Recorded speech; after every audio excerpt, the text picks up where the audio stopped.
Question: what makes a good remake? Now, the most obvious answer is the ability to keep the heart of the original intact while breaking new ground and modernizing it for current generation. That sounds easy, right? Yet time and time again, whenever a new reboot or remake of a cartoon comes out, it somehow always misses the mark.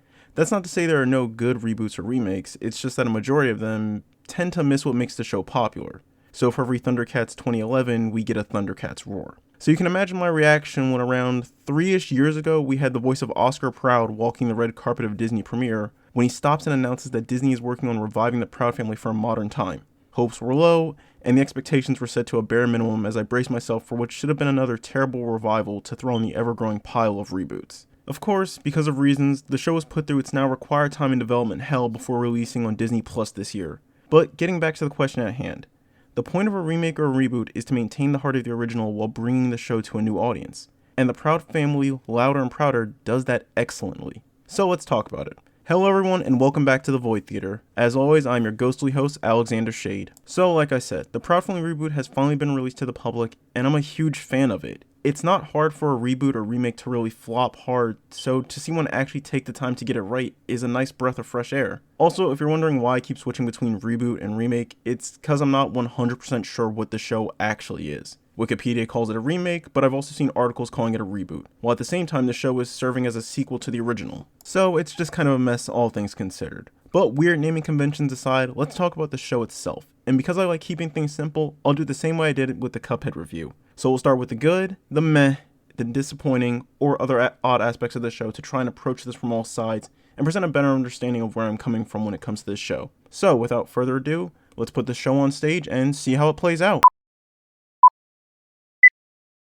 Alright, so starting off with the positives, let's talk about some of the new design choices. They're good. They all feel like a fresh coat of paint on the original design without sacrificing any of the old choices. All the adults maintain the same design they had when the show first came out with some slight alterations. Most notably things like Bobby not having his jacket or certain color schemes for clothes being slightly changed. But overall, all of them look really nice. The same can be said for Penny and her friends. Now, since the show is supposed to take place around a year to 2 years after the end of the original series, it makes sense that they would all be given an upgraded design. And I really like them. Most of them still maintain the heart of the original design while changing it just enough to reflect that the characters are older. It's small changes like Penny having darker colors or some of the other cast members getting more subtle alterations to their outfits that really gives this nice feeling of familiarity while still taking a shot at something new. The exception of Michael, who had a major change in design, but we'll address that later in the video. Most of the characters are easily recognizable and blend really well with the animation.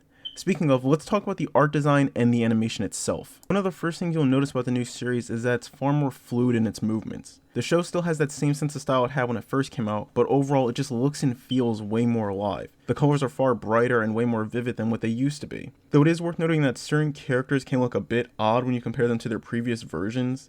They're not bad, they just feel weird in certain frames. But overall, the show looks nice and it's a solid animation upgrade. Then you get to the meh of the show. The stuff that's not good, it's not bad, it's just meh. It exists in this weird void of the show. Anyway, let's talk about the new characters with the revival of the show and its journey into modern times. Most notably Maya and Michael, because they were the main new characters for Penny to interact with. But I want to mainly focus on Maya because she also seems to be the main focus of the Jenkins family, if that makes sense. Now, Maya's an interesting character for the series in the sense that a lot of people are either going to love or hate her as a character. Her entire concept is the idea of a woke social activist constantly seeking to right self-proclaimed injustices that she sees. Whether or not the people who are actually affected by those injustices actually care or even want her help. But right now, I want to talk about another show. I want to talk about Boondocks and Big Mouth because they kind of relate to how I feel about Maya. So like I just said, Maya's an in-your-face activist that doesn't always think things through. But the reason I bring up those other shows is because she feels like what would happen if you took Huey out of the Boondocks and put him into Big Mouth. Of course, now that I typed that out and recorded, I realized that's somehow even more confusing, so just give me a minute to explain. See, in my last video I talked about how Miss Chalice was a perfect foil to Cup Bros, and I feel the same way about Maya and Penny. While Penny has always been socially conscious at heart, she's always been sort of a free spirit and was solely focused on enjoying her teenage years. But here we're presented with her complete opposite. Maya serves as the Huey to Penny's Riley.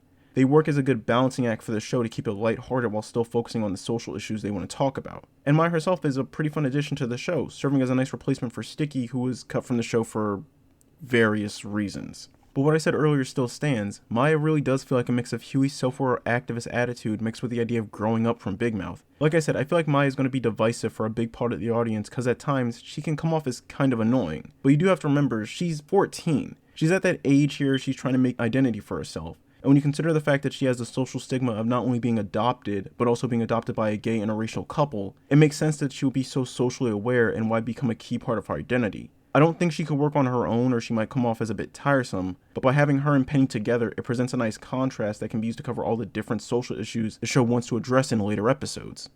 Okay, so that was a bit more of a tangent than expected, so let's go back to something a little bit more lighthearted. Let's talk about the show's comedy. It's okay. It's pretty standard humor and slapstick jokes, the same stuff the show was always known for. Though I will admit I'm not the biggest fan of all the references to modern pop culture things like SoundCloud and YouTube. I understand it's to make the show feel more modern, but I also feel like it makes the show age faster. It's the same issue I had with the humor in We Bare Bears. The humor in the original just felt more timeless since it didn't rely too heavily on pop culture references. But I'm also willing to let that slide since humor is subjective and most of the jokes don't rely on the references so much. I can't say anything really made me laugh out loud, but I definitely got some good chuckles here and there, and the writing and timing is really solid. Alright, and with all that taken care of, we get into the fun part of the video. The disappointing aspects of the show. Or, in this case, the controversial.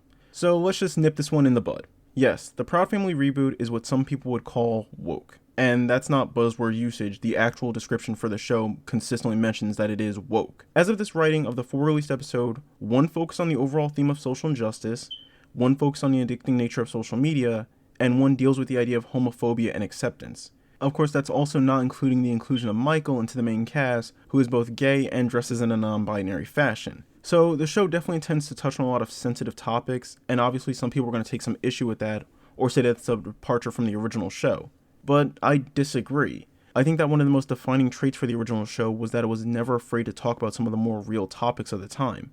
It may not have always handled them in the best way, but it was far and away more than what most cartoons at the time were trying to do. And with the revival, it feels like they took the time they had away from the original show to try and learn how to find a better way to approach more sensitive topics. Couple that with the fact that they have less restrictions due to their TV PG rating, and the fact that they no longer have to use subtlety to address issues, and this is a show that's bound to rile up some people. But on the other hand, with the rise of shows like Adventure Time and Steven Universe, where more sensitive topics were not only shown, but oftentimes pushed to the forefront, and were major parts of the storyline, it's just nice to see a show that doesn't feel the need to hide it or dance around the topic by using fantasy settings and instead addresses them in a real world setting. And controversial or not, this is the way the show has always been, and I'm glad the reboot chose to address these topics instead of trying to appeal to a wider audience by just choosing to ignore them. It shows a dedication to what the show originally stood for. It's going to help it find its own audience one way or another. That's what makes the Proud Family such an interesting reboot. It didn't need to exist, and it could have taken the easy way out and just been another shameless cash grab. But instead it's taking the high road and pursuing social topics that do need to be addressed for younger audiences. And maybe a cartoon is the best way to explore it.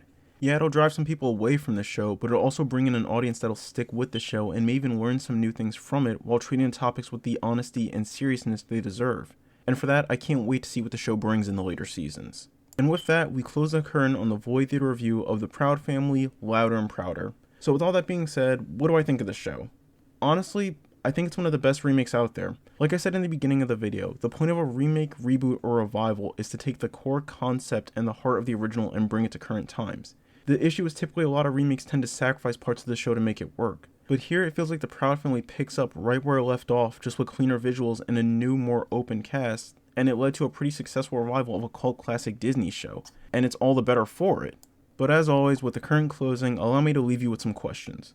What are your general thoughts on the Proud Family reboot, and how do you compare it to other cartoon revivals?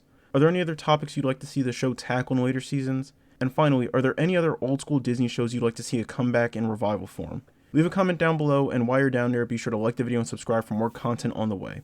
Until next time, I've been your host Alexander Shade, and I hope to see you back in my theater.